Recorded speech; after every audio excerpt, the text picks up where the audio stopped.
kampusmu, engkau yang bekerja, jangkau di tempat perusahaanmu, engkau yang belanja ke pasar, jangkau di pasar. Karena apa? Tuhan itu banyak, ladang sudah berpenuh. Yang masalahnya bukan soal Tuhan, tetapi apa? Yang kurang? Worker kurang, pekerja kurang. Makanya saudara yang ada di ruangan ini, jangan puas menjadi follower, meninggal, level up, menjadi worker, pekerja Kristus di ladangnya Tuhan. Sedikit kita terutama karena banyak follower di sini aja. Bertobat kalau saudara masih jadi follower. Bertobat kalau saudara mau level up. Ayo, saya percaya gedung ini disiapkan bukan sembarang gedung, supaya penuh dengan jiwa-jiwa. Ketika engkau bukan hanya sekedar follower, tapi kepada worker yang bekerja menjangkau jiwa-jiwa dimanapun kau berada. Karena itu perintah Tuhan bukan untuk saya doang, bukan untuk aku doang, tapi untuk semua orang percaya. Keputusanmu hari ini, kalau menjadi worker atau follower. Nah, setelah worker jadi pekerja Kristus, itu ada buah, ya, buah berbuah. Nah, itu goal, ending terakhir dari semua kehidupan kekristenan adalah berbuah lebat. Nah, buah itu dinikmati oleh siapa? Ada jeruk makan jeruk? Hah? Buah jeruk siapa yang makan?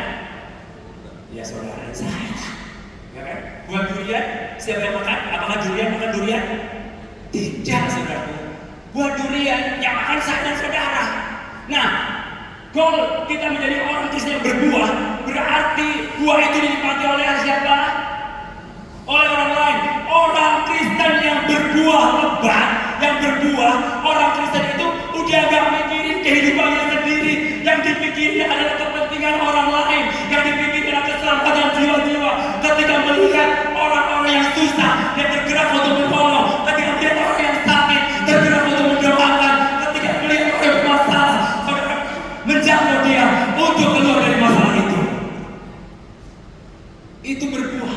Jadi sudah gak fokus dengan dirinya sendiri. Paulus berkata, adapun hidupku ini bukannya aku lagi, melainkan Kristus yang hidup di dalam aku. Jadi Kristus yang mengatur hidup saya dan saudara, bukan diri kita, ego kita. Kalau saudara sudah di tingkat level berbuah, jadi sekarang hidupmu cek and recheck, ya. Jangan cuma check up di rumah sakit, ngecek jantung, ngecek darah tinggi, kolesterol, itu jasmani. Tapi perlu dicek rohani kita, sudah level mana? Ya, sudah level mana? Oke.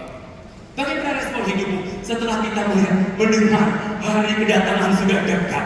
Saudara, yang pertama, hidup kita harus hidup dengan integritas, karena Tuhan melihat semua. Apa saudara berkata A katakan A, B katakan B. Makanya bertobatlah. Kalau di antara kita masih ada serigala berburu domba, ya, apa bedanya? Lebih jahat mana? Serigala berburu domba atau serigala berburu serigala? Serigala berburu serigala ada di mana? Di luar. Karena kita anak domba, diutus seperti anak domba yang di tengah serigala. Berarti kita ada potensi bahaya. Serigala kan bahaya, ya. Ada potensi berasal bahaya karena serigala. Dan kita anak domba yang bukan diutus ke tengah burung tempur atau burung merpati. Serigala berarti bahaya. Tapi ingat, Yesus menyertai kita sampai kesudahan zaman, sehingga kau gak perlu takut. Amin. Oke, ya. Jadi hanya hidup ini integritas apa adanya. Kalau saudara berkata, oh Kak Fumbo itu cantik dan luar biasa, itu harus apa adanya. Jangan nanti Kak Fumbo pergi itu, aku paling gak suka dengan Kak Fumbo. Nah, itu namanya serigala berburu domba, saudaraku. Adanya di mana? Ya di gereja lah. Ya domba untuk gereja. Makanya lebih bahaya serigala berburu domba. Kadang-kadang satu tim dengan kita, ya kan? Kadang-kadang bersama dengan kita. Makanya bertobatlah serigala yang berbulu domba. Hendaklah engkau menjadi domba berbulu domba. Karena domba bulunya mahal. Ya, domba bulunya mahal, ya. Makanya jadilah domba, harganya mahal. Kemudian